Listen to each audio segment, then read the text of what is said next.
Sreeja elimination ఫేరా అన్ఫేరా అని చాలా channels లో చాలా మెయిన్ పేజెస్ లో అదొక టాపిక్ నడుస్తూ ఉంది బికాస్ సీజన్ 9 నుంచి ఎలిమినేట్ అవ్వడం కోసం. But what I felt is తన ఎలిమినేషన్ అయితే ఎస్ అన్ఫేర్, కరెక్ట్. ఎలా తను ఆ గేమ్ ఆడింది బట్ తను ఎలిమినేట్ అవ్వకూడదు, తను విన్ అవుతూ ఉంది, ఎలిమినేట్ అవ్వకూడదు అని. బట్ ఓవరాల్ గా చూసుకుంటే కర్మ రిటర్న్స్ అనిపించింది నాకు.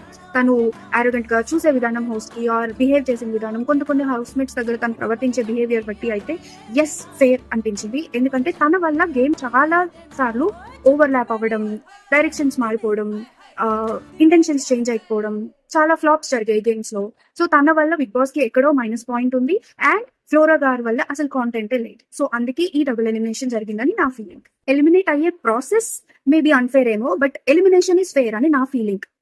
Sreeja and flora. So me opinion ఏంటో కామెంట్ చేసి చెప్పండి, దట్ నాకు కూడా తెలుస్తుంది. అండ్ ఫర్దర్ గా ఇంకా మంచి వీడియోస్ కోసం please to support our page. Thank you.